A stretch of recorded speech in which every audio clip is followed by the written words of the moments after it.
Hoy en directo y sin filtro, listos para las elecciones presidenciales simbólicas en Puerto Rico. Partido Demócrata y Republicano en la isla exigen que el proceso se lleve a cabo en igualdad de condiciones. Por otro lado, continúan los cuestionamientos hacia el sistema de justicia por el manejo de los casos de violencia de género. Además, la Corte Internacional de Justicia de la ONU emitió hoy medidas cautelares contra Israel para pedir que se impida el genocidio en Gaza. Sin embargo, no pidieron un alto al fuego. Llegó el momento de discutirlo directo y sin filtro.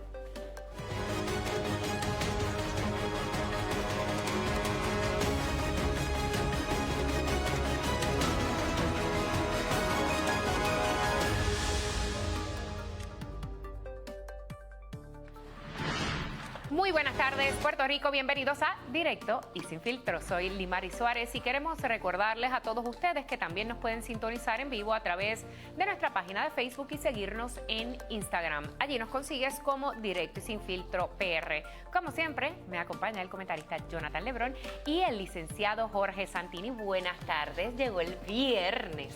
Viernes social. Pero ayer era el jueves. El jueves. Sí. Le estoy enseñando nuevos términos, licenciado. A Limari le encuentra el jueves y el viernes. Todos son asociados con lo social. Con lo social, con el esparcimiento, ese tipo de cosas. Así que pues, nada, estamos aquí, estamos viernes. Y recuerde que usted puede ser parte de esta conversación aquí entrando a nuestra página de Facebook utilizando el hashtag SinFiltro y BCPR en Twitter. La pregunta de hoy es si usted cree que se debe eliminar el derecho a fianza en casos de violencia de género en Puerto Rico, sí o no. Usted puede escanear el QR code que ve en pantalla para responder la pregunta. También puede entrar a abc.pr/vota. Los resultados los daremos al final del show. Así es, y de inmediato vamos a darle la bienvenida a nuestro primer panel conformado por el director de la campaña del gobernador Pedro Pierluisi, Edwin Mundo, y el candidato a representante por el Partido Popular Democrático, el licenciado Ramón Torres. Buenas tardes a ambos. Buenas tardes, Mario. Buenas tardes a Ramón y a Santini y a Jonathan. Buenas tardes a todos y al país que nos está viendo. Mundo, quiero comenzar contigo porque hoy la comisionada residente en una actividad que estaba en Montatillo se le cuestiona por los casos de violencia de género que estamos viendo. Tristemente se registró el cuarto feminicidio esta semana y dijo que si el gobierno de Pedro Pierluisi utilizara los millones de dólares para orientar a la gente en vez de gastarlos en otras cosas publicitarias, no habrían casos de violencia de género como los que están ocurriendo. ¿Qué le parece a usted que ella utilice esto para...? Es una simpleza que la comisionada diga este tipo de comentarios, porque lo que ella debió haber planteado alguna solución al problema que tiene Puerto Rico. En lugar de estar echando culpa, lamentablemente ella se ha dedicado a criticar al gobierno en lugar de buscar soluciones. Nosotros no estamos para criticar, estamos para buscar soluciones. Es lamentable lo que ha pasado en Puerto Rico en estos últimos 20 días, donde 4 mujeres han perdido la vida, una quinta se salvó y su agresor terminó muerto también, pero hay que buscar soluciones, educar más a nuestra población, prepararnos para eso.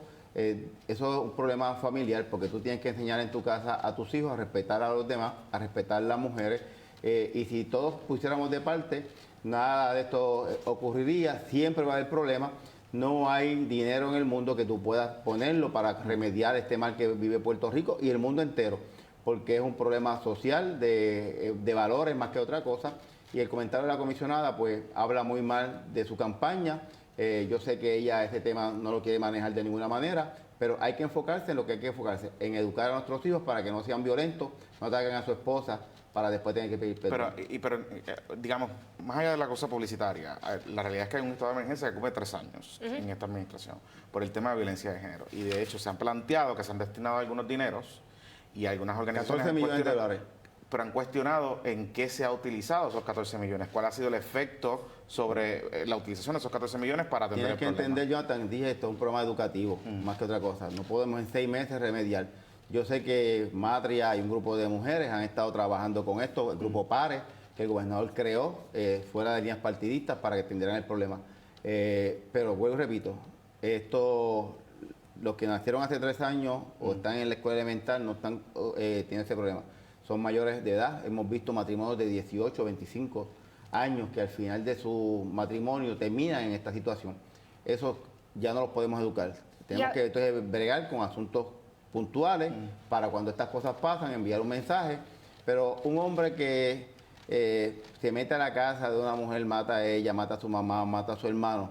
No hay grillete, no hay sentencia, porque estamos hablando de alguien que ya estuvo preso 8 años, no hay rehabilitación posible.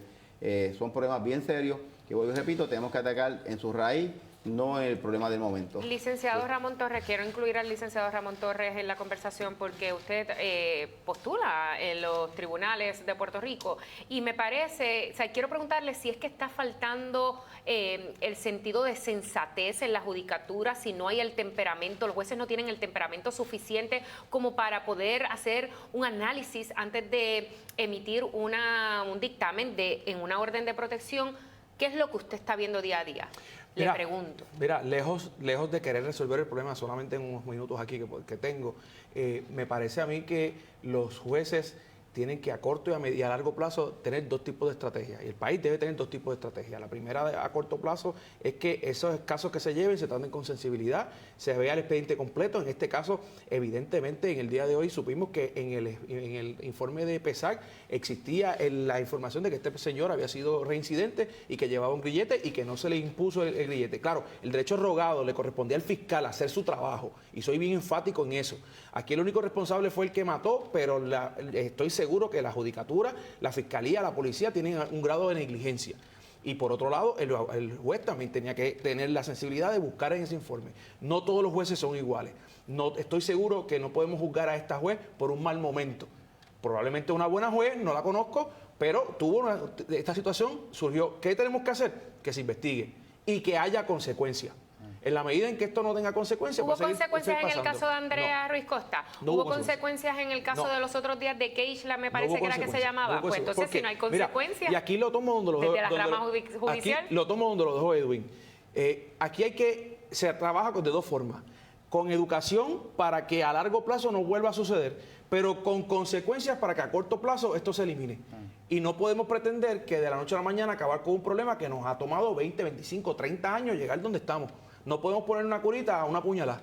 Tenemos que tomar medidas serias, seguras, directas para acabar de este problema. Pero me imagino por lo que dice que tú estarías de acuerdo conmigo en pensar que una golondrina no hace verano, pero en ese caso le corresponde primariamente no al que va a juzgar, sino al que lleva la prueba y ruega un remedio, el hacer un trabajo más profundo y más eficiente. Totalmente. Que es la fiscalía. Ya existe la orden del parte de justicia que en estos casos tiene que haber un fiscal. Y en este caso había un fiscal o una fiscal, no sé quién era, había un fiscal. El problema es que, como hemos dicho siempre, el derecho es rogado y si no se lo llevan al juez, pues el juez probablemente no tiene la oportunidad de tomar esa decisión. Así que, como empecé diciendo, fiscalía tiene que hacer su trabajo. Tiene que comenzar a hacer un trabajo más sensible, más educado, más interno. La fianza, que es la pregunta que estaba Jonathan hablando ahorita, que si eliminarla no, porque no se puede así de eliminarla, porque eso es un derecho constitucional. Ahora, la regla 218 del procedimiento criminal establece los criterios cuando van a imponer fianza, nexos con la comunidad, trabajo, ¿Se puede enmendar la ley? Claro que se puede enmendar la ley, pero ni siquiera es necesario. El juez tiene el mapa a seguir. El compás que tiene que seguir para ver si la persona merece una fianza de $1,000 o merece una fianza de 5 millones. Sí, hay algo importante porque se ha hablado de detención preventiva. La Constitución no lo permite en Puerto Rico. Habrá que enmendarla. Pero de alguna manera u otra, aquí había, como usted bien plantea, un expediente anterior. Había 2 casos, porque esto sería la segunda orden de protección. Pero me llama la atención que ¿por dónde empezamos? Porque Edwin planteaba educación, pero se trató de implementar un currículo con perspectiva de género y no se pudo hacer nada en el Departamento de Educación. Sí, se está haciendo... los nombres no hacen las cosas, Jonathan.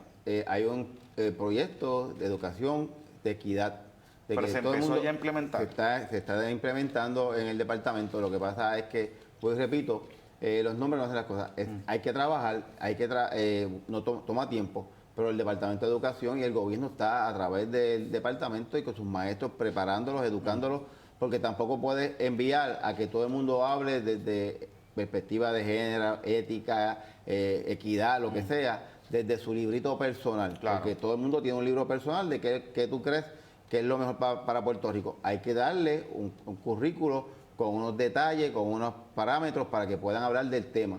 Y en eso está el departamento, en eso está el departamento de la familia, en eso está este grupo PARE, que se creó por la orden ejecutiva, y las organizaciones que bregan con este problema para atender el asunto y preparar a nuestros maestros hacia esa dirección. ¿Pero cuándo se estaría implementando? ¿Cuándo ya estaría Tan pronto funcionando? las organizaciones completen el currículo, se va a estar implementando. Nosotros esperamos que para el inicio de clases en agosto ya haya, especialmente para los jóvenes de escuela intermedia y superior, unos proyectos para enforzar este asunto y para educarlos. Pero voy y repito, esto tiene que comenzar en la casa, porque con el maestro están una hora, media hora en este curso. Si en tu casa tú ves que tu papá jalta galleta a tu mamá y no pasa nada, pues eso es un mal ejemplo. Nunca hay que seguir los malos ejemplos, pero los tienes ahí. Y hay que atacarlo, y hay que prevenirlo, y hay que atenderlo, pero no hay suficiente guardia ni en Puerto Rico ni en el mundo para tener un guardia pendiente a cada uno de estos violadores. Pero podemos pensar que la administración sí lo está atendiendo, como tú mencionas, del punto de vista educativo. El problema es que eso no es de la noche a la mañana. Claro. Conlleva un tiempo, posiblemente 10, 12 generacional. años. Y el problema también en esto ha sido que equidad no es sinónimo de sexualidad la polarización de los grupos extremistas, como yo llamo, de que todo lo quieren polarizar con el grupo de que si es sexualidad, de que si yo lo educo a mis hijos en mi casa.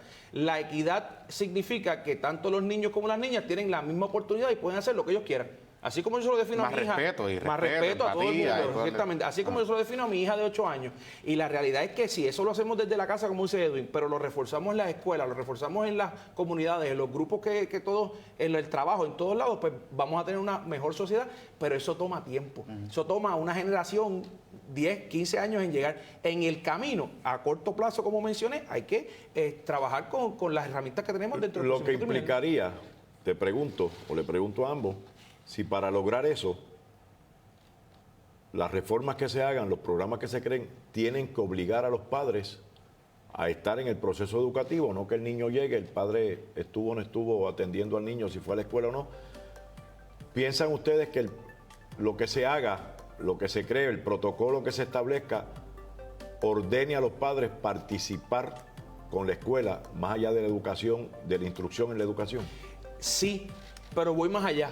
Incluir también a los abuelos, porque hay muchos niños que lo están criando los abuelos. claro. Incluir Y que no tienen- padrastros, y que no tutores, tienen- incluir A los tutores. A todo el que esté encargado de un menor de edad también tiene que estar incluido ahí. Miren, tenemos que hacer una breve pausa y voy con ustedes a retomar varios temas, pero ahora mismo un jurado acaba de determinar que el expresidente Donald Trump deberá pagar 83.3 millones adicionales a la escritora Jean Carroll por calificar mentira su denuncia de agresión sexual. Acaba de bajar la decisión de los miembros del jurado que comenzaron a deliberar a la 1:40 de la tarde en el Tribunal de Nueva York y alcanzaron una decisión 3 horas después. Esto está aconteciendo. Trump se fue durante los argumentos finales y el juez pues advirtió y dejó saber de que él se fue del proceso sin escuchar lo que habían sido los argumentos finales. Nosotros tenemos que hacer una breve pausa, pero usted siga conectado a ABC Puerto Rico y a nuestra transmisión en las redes sociales. Regresamos en breve.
de regreso a Directo y Sin Filtro y recuerde que usted puede ser parte de esta discusión accediendo a nuestra plataforma abc.pr/vota.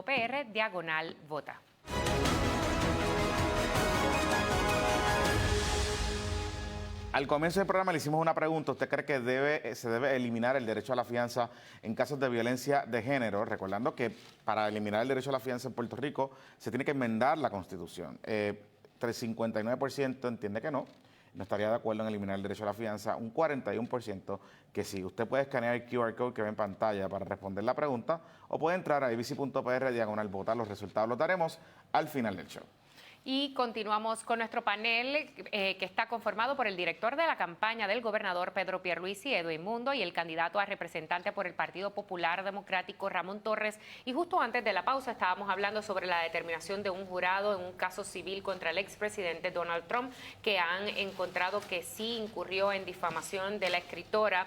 Y hay algo que surge también hoy, es que la comisionada residente, que es miembro del Partido Republicano, se le ha cuestionado si ella respaldaría o cómo sería para ella gobernar con un presidente como Donald Trump, y cito lo que dijo: si finalmente Donald Trump fuera el candidato oficial del Partido Republicano, pues obviamente eso amerita que el Partido Republicano en Puerto Rico lleve a cabo unas reuniones, se empieza a hacer algún tipo de acercamiento. Y le preguntaron: en el caso mío, mis apoyos no son así de sencillos, yo he tenido la oportunidad de trabajar con Trump en el pasado, pero yo no estoy metida en esta primaria. Tengo mis manos llenas con lo que estoy haciendo en Puerto Rico y si él gana, yo sé cómo manejarlo. Mundo, tú eres republicano. Jennifer sabe cómo manejar a Trump. Yo soy republicano, yo soy el comisionado del Partido Republicano. Y lo manejó tan bien que el 90% de los problemas que tiene Puerto Rico con Trump los creó Jennifer González. ¿Por qué es eso? Vamos por partes. En el año Ay, miren, 16... ustedes se están atacando ahí abiertamente. Hay que hacer la historia. En el año 16 hubo primarias aquí. Todos empezamos con Jeb Bush, que es amigo de Puerto Rico, y que todos estábamos con Jeb. Cuando Jeb se retira, ya sabía todo el mundo que Trump iba a ganar. La comisionada decidió que se respaldara a Marco Rubio. Marco Rubio se retira de la contienda y la comisionada decidió que Puerto Rico no iba a votar por Trump. Por lo tanto, en la convención republicana, en lugar, cuando todo el mundo ya estaba votando por Trump, la comisionada le tocó el turno para votar y lo que hicieron fue poner a Zoraida Fonalleda a decir que Puerto Rico pasa. Y no votaron, Puerto Rico no votó por Donald Trump en la convención republicana y ahí comenzaron los problemas de Puerto Rico. Porque después de todo, cuando Ricky, que volvió y metió las patas en ese asunto, le va a ver a Trump, Trump le dice: ustedes me van a dar por lo menos 2 senadores republicanos. La cuestión era fácil. ¿A quién quiere? ¿A Fortuño? A Fonalleda, sí, a Tommy. Habían 5, a Santini, a que tú quieras, se los podía enviar para allá. No, lo que hicieron fue decirle no otra vez a Trump. Imagínate, el tipo que es presidente, que no estamos hablando con ninguna hermanita de la caridad, ha entendido que los puertorriqueños los rechazan. ¿Por qué? Porque en Puerto Rico en 3 ocasiones los rechazaron. Lo rechazaron cuando Jeb Bush, lo rechazaron con Marco Rubio y lo rechazaron en el momento que toda la nación... Y ahora también lo está rechazando la comisionada. Todavía no ha dicho, ha dicho que no se va a meter en eso, tiene las manos llenas, pero... Pero ella sabe manejarlo. Que eso, ya te dije la manera que lo manejó, que el 90% tiene Puerto Rico de los problemas con Trump, los creó ella. Y pensando en el gobernador, y que repita y vuelva a gobernar el país, siendo... demócrata, pero Trump ganando la presidencia, ¿hay planes o hay estrategias para poder manejar ese asunto? Todos ustedes saben la manera de funcionar de Pedro Pierluisi. No es una persona controversial, es una persona que maneja los asuntos desde el punto gubernamental, no personal. Pero Trump lo es. Y Trump sí, pero vuelvo y te repito, Trump le dio la oportunidad a Ricardo Rosselló siendo demócrata. Yo estoy seguro que si él le plantea eso a Pedro Pierluisi, le va a dar una lista de 40 republicanos que han ganado en Puerto Rico y que no hay por qué decir que no habría. Yo veo a Puerto Rico más que un estado demócrata, que es el problema que tiene Puerto Rico en este momento en el Congreso, como un estado que varía, depende de los candidatos que haya. Porque en Puerto Rico los republicanos, la inmensa mayoría de los alcaldes PNP son republicanos y la inmensa mayoría de delegados PNP tradicional es republicano. Así que habría gente, y Puerto Rico definitivamente es una isla conservadora. Yo sé que el licenciado Ramón Torres es del partido opuesto, es demócrata, pero sí. Pero tiene la corbata republicana, pero él es, porque es popular, pero él por es eso es demócrata. demócrata, Él es ok. demócrata. Ya entendí. ¿Cómo usted piensa que le iría a Puerto Rico si en Mira, efecto todos los pronósticos se materializan y Donald Trump se convierte nuevamente en el presidente de los Estados Unidos? Lejos de los issues internos del PNP y si son republicanos, son demócratas, me parece a mí que hay que dar un paso atrás y reconocer que Donald Trump es un fenómeno político, no solamente en los Estados Unidos, sino mundialmente. Me parece a mí que esto que acaba de pasar con este jurado, lo que va a hacer es echarle gasolina al fuego de Trump. Y todo el ¿Crees que lo va a trumpismo, avivar más? lo va a avivar más, y todo el trumpismo, que es mucho más allá que los republicanos, gente que lo sigue porque entiende que él es el que debe estar, el Salvador. El Mesías. Pues ciertamente esto le va a avivar mucho más y va a hacer que gane la presidencia de los Estados Unidos, y lo hemos dicho no solamente aquí, lo hemos dicho en otros sitios. Ahora bien, con eso en mente y sabiendo que Donald Trump, con el que no se lleva, lo trata mal y lo trata de aniquilar, yo creo que nos puede ir mal a nosotros si Donald Trump gana la presidencia y no hay ¿Nos una persona... regalaría ya, Guamo, o algo así? No necesariamente, porque ciertamente eso conlleva unos procesos Eso más... decía el Congreso, ¿no? Sí, Trump. exacto, pero me parece que haría falta una persona que tenga la capacidad de negociar con él, quien Pero sea Pablo el José, gobernador. tu bien madre sea- tenga esa capacidad. Por eso se le voy a preguntar, sí, Pablo, no, y cualquier popular, Pablo José. Cualquier popular, Pero por supuesto que sí. Pablo José, que No, está peleando con Ana Irma porque ahora dice que es demócrata, entonces están en esa pelea. porque son Manuel, personas, que no. los populares son personas ecuánimes, son personas de Ajá. Estado, son hombres de Estado, mujeres de Estado, y son personas que saben hacer gobierno, que no están con esa Pero le van a hacer chiquita el y la frente, cosa. o sea, por una Ahora, cosa es hacer el gobierno, lo- otra cosa es hacerle el frente cuando haya que hacerle el frente, Bueno, y otra cosa es negociar con él. tendrán que ¿Cómo hacerlo. ¿Cómo Pablo José va a bregar esa situación? Eso habría que darle la oportunidad, él ser comisionado residente, y que esa oportunidad llegue para saber cómo lo Siendo va a trabajar. demócrata. Ahora, por supuesto, siendo demócrata, Ok. porque no va a renunciar a ser demócrata. Ahora bien, por otro lado, me parece a mí que el hecho de que Donald Trump esté en esta situación, lo que iba a decir es que me parece a mí que yo no estoy tan seguro de que se materialice eso hecho de que la isla es totalmente demócrata. Esa es la visión que hay en los Estados Unidos, de que la mayoría de los puertorriqueños son demócratas. A mí me parece que hay mucho más republicanos de lo que en realidad lo dicen de frente. De hecho, le voy a decir más, me parece que dentro del Partido Popular hay populares que son republicanos. Bueno, es que no lo Yo me dicen. acuerdo de Guillito, no sé No, si... y el candidato Sí, el candidato de Bayamón, de Bayamón, Viene a la Díaz. mente el candidato, el buen Trompista, amigo, trompista, el buen sí que amigo sí. Wilfredo Díaz, que él de abiertamente republicano. Claro, pero el Así PP que- se ha estado moviendo un poco también el centro, y Charlie Delgado prácticamente lo planteaba así, pero Jesús Manuel y Zaragoza no han entrado en estos temas, de hecho no quieren entrar en estos temas. A eso es lo de que te cómo iba, definir eso es lo ideológicamente el próximo partido. que te iba a decir, como parece tal. que me estás leyendo la mente. No es que no han querido, es que no han entrado al tema, pero van a tener que hacerlo. ¿Tú crees que deberían hacer esa? Por supuesto, Van a tener que hacerlo. claro. Es que van Se a tener tienen que hacerlo. insertar en la discusión. Y no solamente ellos, sino todos los que pretendemos hacer gobierno en el próximo cuatrienio, también tenemos que insertarnos y atacar, darle Puerto al Rico hay una frente. oportunidad en Edwin, noviembre. ¿tú Va crees? a haber una elección por el presidente, tanto demócrata o republicano, y ahí hay que enviarle un mensaje al próximo presidente, que definitivamente va a ser Trump,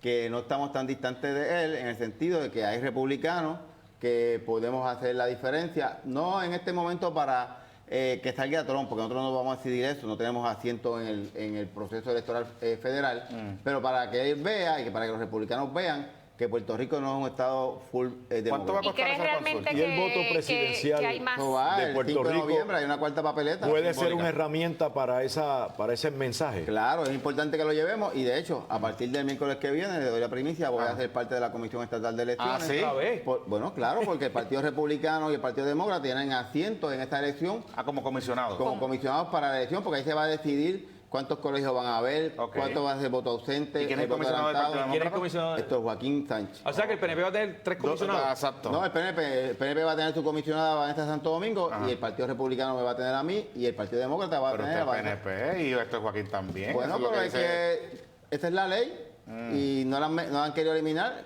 Tuvo la oportunidad mi hermano aquí, Ramón. Yo la trabajé para eliminarla, pero no me lo aprobaron. el No me lo Manuel aprobaron. no se lo permitió, y ahora tienen el asunto que van a haber 3 comisionados allí, Como a Edwin estadistas le en ese gusta, proceso. Le gusta, la le mete la puya puya. de Jesús Pues que Manuel, es la que no se lo realidad, que permitió. lo sabe, el Yo 909 del Senado. no culpo al presidente del Partido Popular, yo culpo a los legisladores que no votaron. Bueno. Por eso, porque en 2 borradores que yo trabajé se eliminaba ese articulado Eso no- para eliminar la votación presidencial. Y eso desdice el liderato del candidato No, a la gobernación no, del no, PPD para- en no, para cuanto a nada. ese y algunos otros procesos. Para nada, Bueno, para nada. fue- no fue Ciertamente Tatito, fue no, Tatito. para nada. Esa es la visión que tenía. Pero Yo le ¿quién- respeté. quién no votó? La mayoría ¿Quién era el responsable de que la gente mayoría votara? dentro del Partido Popular decidió No, que se quedara en tuvo el Ismaela y yo lo liderato porque respeté. él evitó que los que querían, como Dalmau y Tatito, aprobaran el proyecto. Ahí tengo que darle que él asumió su liderato de presidente del partido y eliminó estos artículos que ellos querían. Bueno, no aprobaron el 909.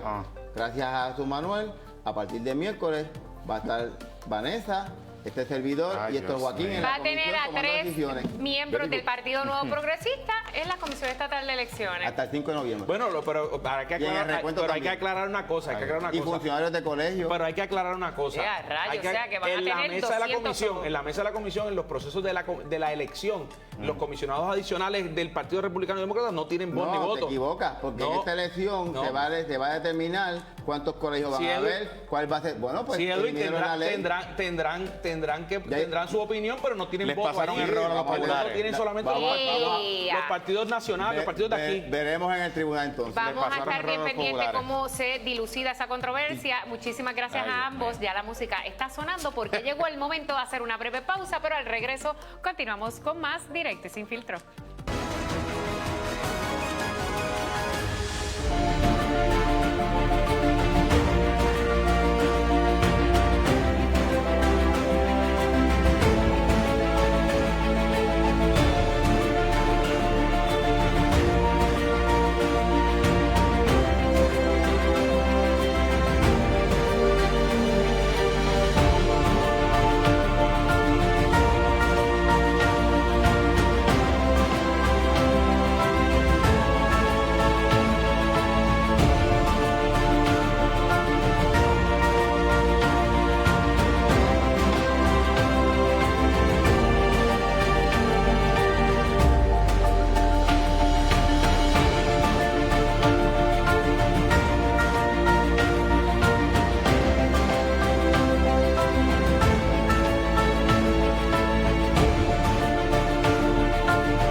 Vamos ahora a proceder y a leer las reglas. Van a tener la oportunidad todos de dar lectura a su ponencia y luego, cuando comience la ronda de preguntas, van a ser de 5 minutos. Por favor de decir su nombre y comenzar a dar lectura a la ponencia según el orden. Mirna Conti.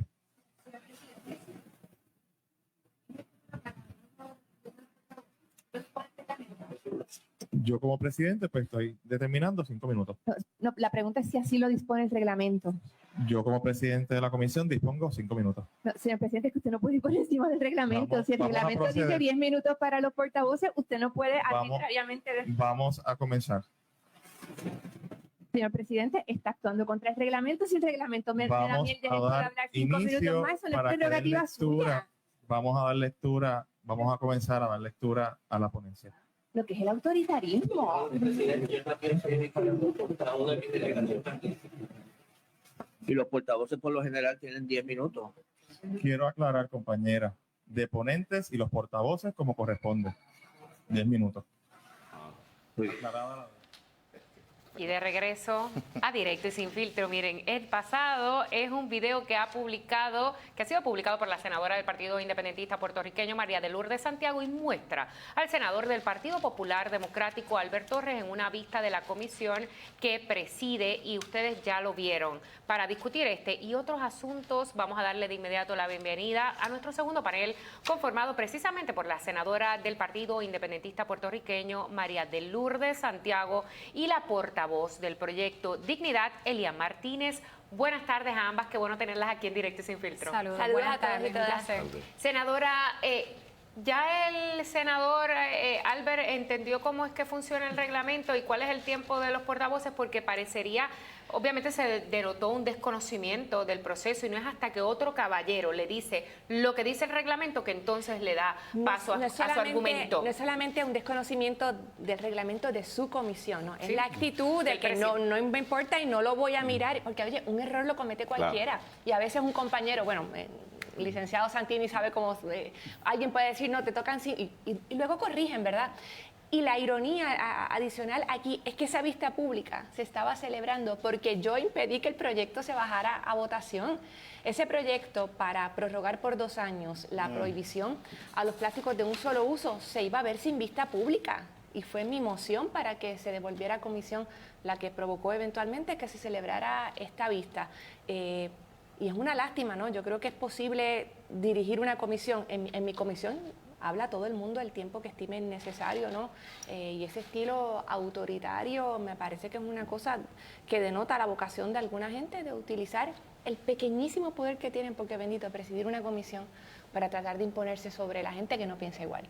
Y hablando sobre eso, ahora quiero tomar e incluir a la conversación a Elian, porque Puerto Rico esta semana, precisamente el miércoles, se registró el 4º feminicidio donde ocurrió una masacre.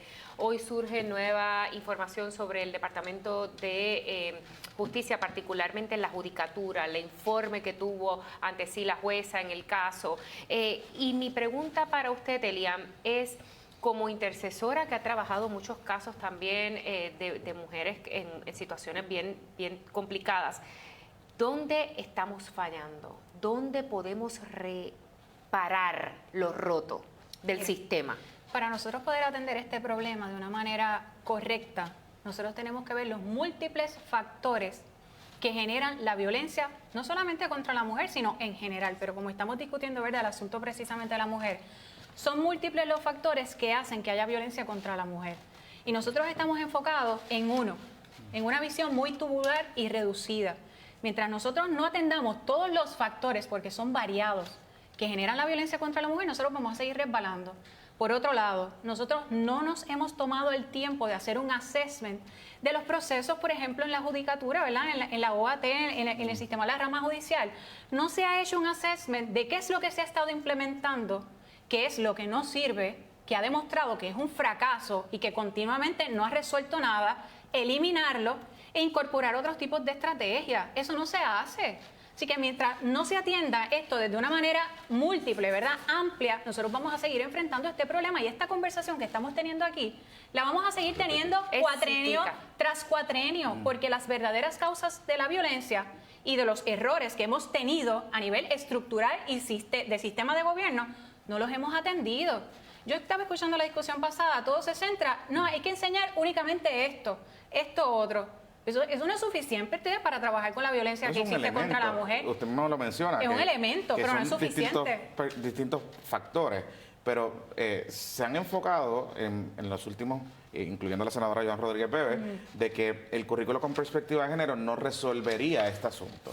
Quizás no lo resuelve en una sola cosa, pero sí tenemos que empezar por algo. Pero yo no he escuchado, Jonathan, a una sola persona diciendo el remedio absoluto, único y garantizado es el currículo con perspectiva de género. Y es algo, y creo que por eso también hay mucha resistencia en algunos espacios, lo que comencemos hoy con la gente más joven en el país es algo que no va a rendir fruto la semana que viene ni el año que viene. Es un proyecto muy a largo plazo. Y esa es una vía con la que tenemos que trabajar. Pero usted estaría de acuerdo con que sí hay que hacerlo. O sea, hay que insertar en la escuela, en la educación. Es el tipo de información que le vamos a dar a nuestros niños. Porque fíjese, estamos hablando de que no, necesitamos varios años para ver los frutos de esta educación en perspectiva de género. Pero sin embargo, en España, que llevan más de 15 años con políticas de perspectiva de género en las escuelas, desde el 2005, por ejemplo, tenemos ahora en el 2023 que hay un incremento en las agresiones y en la violencia sexual en esa camada de jovencitos que se supone que sean los mejores representantes de la perspectiva de género.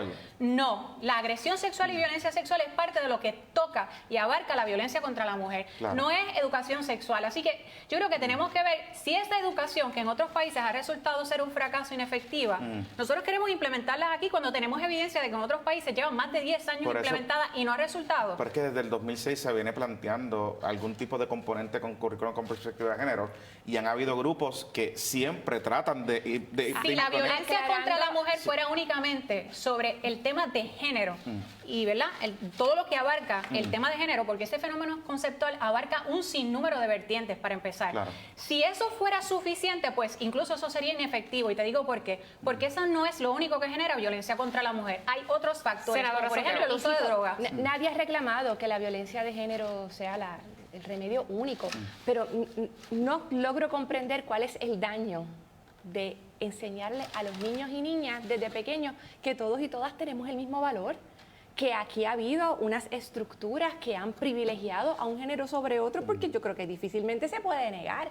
Y en el caso de Puerto Rico, la inmensa mayoría, una buena parte de los actos de violencia contra la mujer están dentro de lo que se conoce como los feminicidios íntimos. Es gente cercana con quien la víctima ha tenido una relación sentimental en esa línea. Pero de nuevo, eso va por una vía, es la vía a largo plazo. Hoy a mí me preocupa la fragmentación de los ejercicios de investigación que se están proponiendo, ¿no? Ya el Tribunal Supremo dijo hará su investigación, asumo que Justicia hará lo propio con Fiscalía, le corresponde también a Policía. Yo he visto en acción a policías con preparación en el tema de violencia de género y a policías no preparados y la diferencia es del cielo a la tierra. Y la necesidad de imponer algún tipo de consecuencia y de rendición de cuentas. ¿A quién? Al sistema judicial. Al propio sistema. Recordemos dos cosas. Cuando la vista, en el caso de Andrea, que la jueza presidenta era la primera que se oponía a que se revelaran las grabaciones cuando ya no había ningún derecho a la intimidad que protege, porque Andrea había muerto.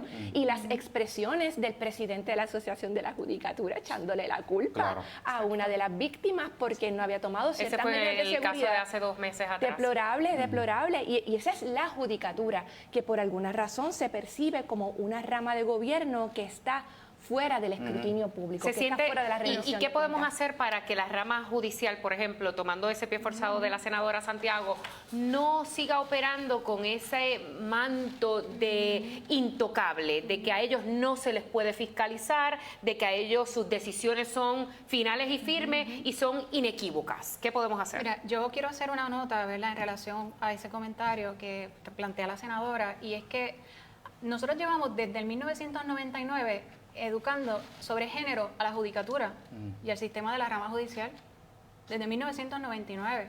Estamos en el 2023. Así que aparentemente esa información no ha servido de mucho para nuestros jueces. Estará entonces en lo procesal. Segundo, en cómo voy a enfrentar ese es otro, por decirle protocolo, una palabra que a mí no me gusta. La calidad de los jueces. La calidad de los jueces, de los nombramientos. Una cosa es que yo como juez, ustedes me instruyan, y las organizaciones o los componentes educativos, pero otra cosa es cómo yo aplico lo que conozco si no tengo guías. que ni quizás hacen empatía, falta ni guías. Y temperamento. aparentemente existen. Por eso es que yo dije al principio, tenemos que hacer un assessment de lo que está ocurriendo ahí y eliminar lo que no sirve y evaluar qué es lo que se puede entonces continuar Pero es que no implementando. nos movemos, Por no otro nos lado, movemos, si no hay porque con voluntad, Andrea Ruiz Costa, cuando pasó, se dijo que se iba a Claro. investigar. Y después del caso de Andrea, ¿y hemos quién- visto y quién se supone que replicado intervenga lo ahí? mismo. ¿Quién se supone? Pues nosotros tenemos un gobernador que tiene que decir, aquí se dijo que se iba a investigar. Y la Yo ley- quiero saber en qué ha pero la desembocado esta legislatura- investigación y esto lo vamos a Yo le trabajar. pregunto, senadora, pero la legislatura ha radicado algún tipo de medida o resolución de interpelar, por ejemplo, o traer a la jueza presidenta o a los componentes de la rama No, judicial. y no estoy segura de que Por eso, sea no sé el si- mejor espacio ok. tampoco, pero sí creo que debe haber algo con alguna visibilidad, no Claro. debe ser únicamente vistas a puertas cerradas, donde se reúna a todos los componentes. no parece de una que hay evaluación. rendición de Sí, cuentas. ese Ese es el ciertamente no problema. la hay porque no hay consecuencias. Si un juez o una jueza ha sido entrenado o entrenada y Eso es no una está cosa. respondiendo a las directrices,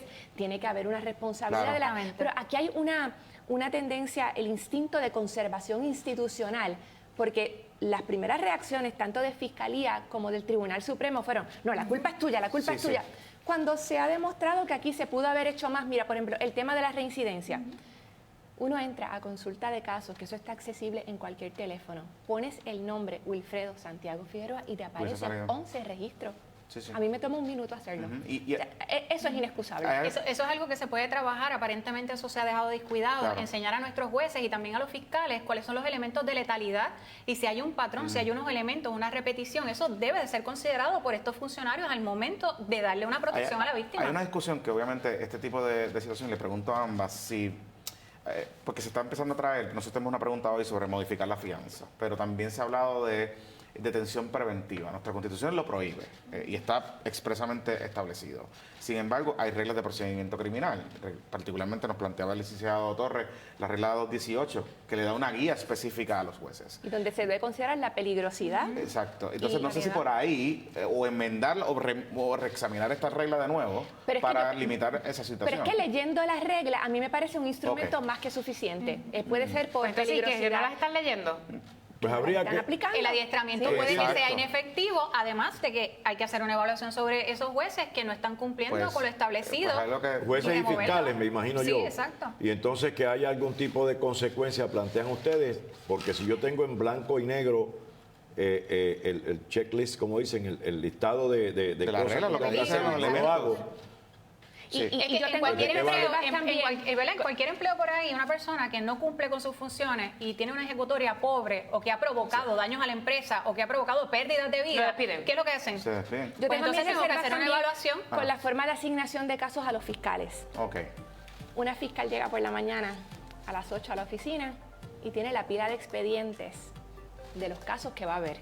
Y si uno entra a una sala criminal tempranito, vas a ver al fiscal o a la fiscal buscando ¿quiénes son? ¿Quiénes son En los el fulanos, caso fulanos? Pueblo versus fulano de tal. Sí, ¿Quiénes sí, son eso es los cierto, perjudicados? Y los Cierto. turnos posteriores que se piden. sí. Versus una defensa que ha tenido tiempo más que suficiente para prepararse. Algunas veces un fiscal o una fiscal llega y tuvo 15 minutos para Bueno. entrevistar a los perjudicados. Y se da la situación en que, no sé si ustedes lo han visto, el fiscal llega y no solamente tiene la pila de casos, sino que cada expediente es así y quizás toda la información que debe nutrir ese expediente Sí. no se tiene. ¿Y cómo podríamos hacer eso? Tendría Más que recursos. hacer una enmienda al... Esas eso son es un tema de determinaciones reglamento administrativas Del del Departamento. Departamento de Justicia. Y me imagino que sus razones tendrán, o sea, tampoco quiero decir a la ligera que Claro. se tiene que asignar el mismo caso, pero me parece que es algo que vale la pena Pero mirar. hay que resaltar que a diferencia del Tribunal Federal, los fiscales siempre, que desde la erradicación de los cargos, es el mismo fiscal que siempre va a ver esos casos, todas las pistas, no hay cambios, no hay uno que lo sustituya. No sé si eso podría ser una opción secretario debería en mirar el eso. sistema. Este tema es mucho más profundo que requiere muchísimo más análisis, pero quiero agradecerles a ambas. Nosotros tenemos que hacer una breve pausa, pero usted no se despegue, que regresamos con mucho más aquí directo y sin filtro.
Justicia emitió una orden para prevenir actos genocidas en la Franja de Gaza. ¿Qué efecto puede tener esto en el conflicto que continúa entre Israel y Hamás?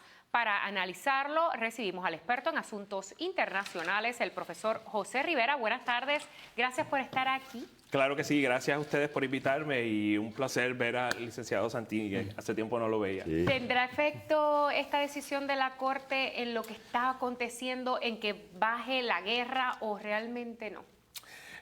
Bueno, en términos de la intensidad de la guerra, tal vez no, pero sí puede tener un efecto en términos de la presión que se puede crear alrededor de otros estados que exigen un cambio, una modificación de la conducta de guerra que sobrelleva Israel en la Franja de Gaza y sobre todo crea una presión enorme alrededor de los aliados del Estado de Israel, particularmente los Estados Unidos de América, de que hay que cambiar la conducta o la dirección de lo que se está haciendo. Y precisamente la manera en que lo apalabraron, la manera delicada en que lo apalabraron,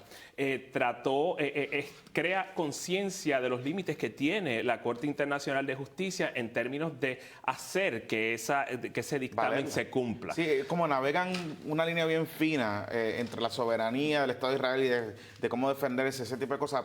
Ponerlo un poco en contexto, nosotros somos una colonia y nosotros no tenemos, digamos, representación internacional en estos organismos.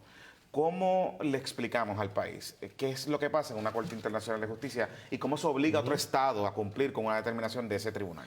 Tenemos que recordar que tanto la Corte Internacional de Justicia como el Tribunal Penal Internacional de La Haya, el que ventila y dirime casos de crímenes de guerra como tal o genocidio, generalmente pueden ir los estados, pero pueden también ir entidades afectadas o naciones que no sean estados o entidades que no posean soberanía, incluso individuos pueden llevar casos. Que tengan standing o que tengan méritos para que se vea el caso, pues ya es otra cosa, pero existe.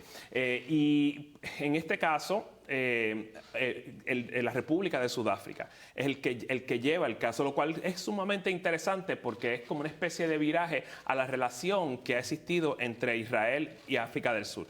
Recordemos que durante el tiempo del apartheid, ¿verdad?, el tiempo de la separación de la raza, de la supremacía blanca en la República de Sudáfrica, el Estado de Israel fue uno de los pocos que colaboró y validó ese régimen. Incluso se habla mucho de la colaboración en términos de materia nuclear, no solamente en términos energéticos, sino también en términos de uso o desarrollo, debo decir, de armas nucleares. Eso se mantuvo en secreto, pero creo que es el secreto peor guardado de la década del 60 y de los 70 y los 80, de que en un momento dado hubo la posibilidad de que Sudáfrica, con la asistencia de Israel, tuviera armas nucleares. Sin embargo, esto es un viraje enorme. Varios años después del fin del apartheid, Sudáfrica lleva este caso para no solamente amonestar, sino que señalar a Israel, denunciar esta práctica tan nefasta de infligir un castigo colectivo a un grupo de civiles que no necesariamente están afiliados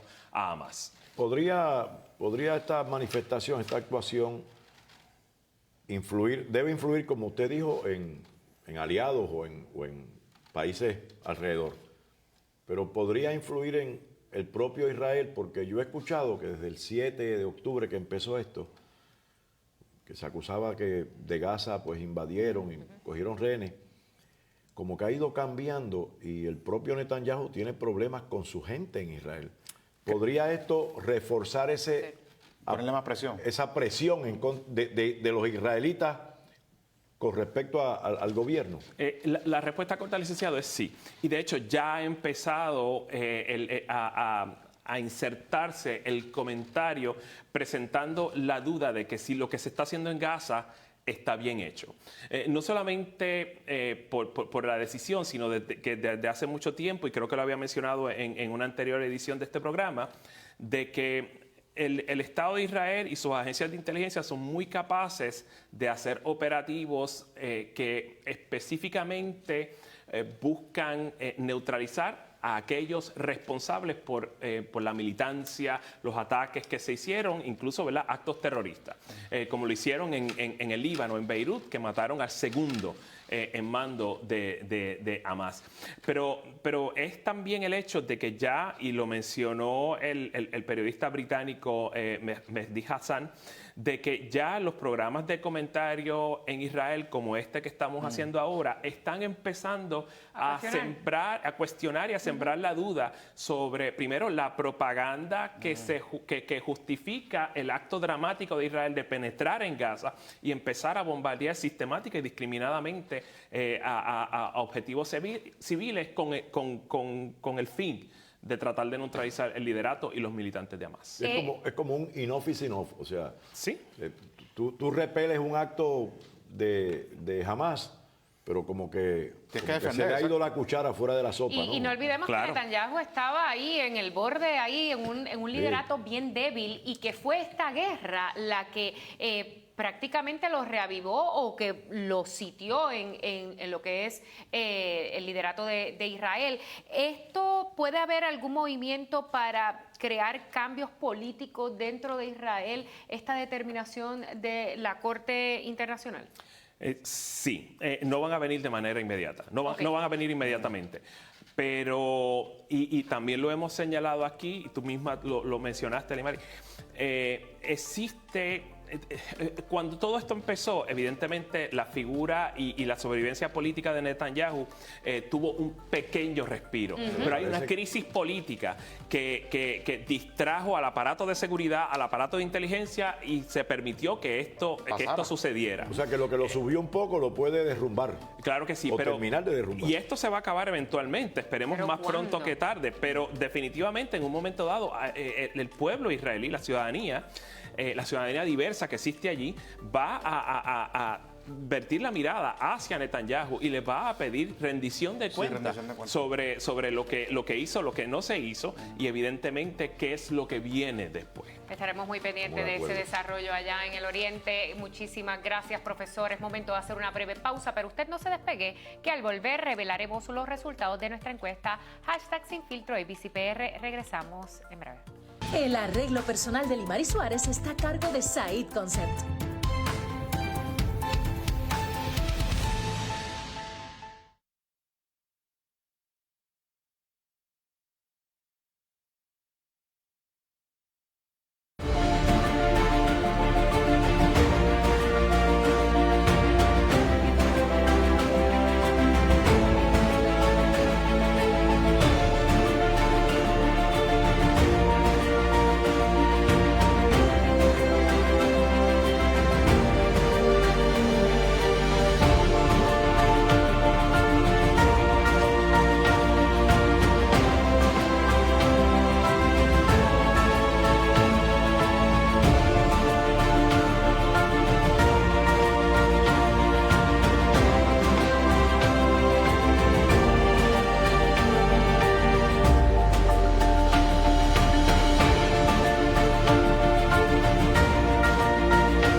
regreso a Directo y Sin Filtro y llegó el momento de conocer cuál ha sido esa opinión de ustedes, nuestros seguidores y televidentes. Jonathan.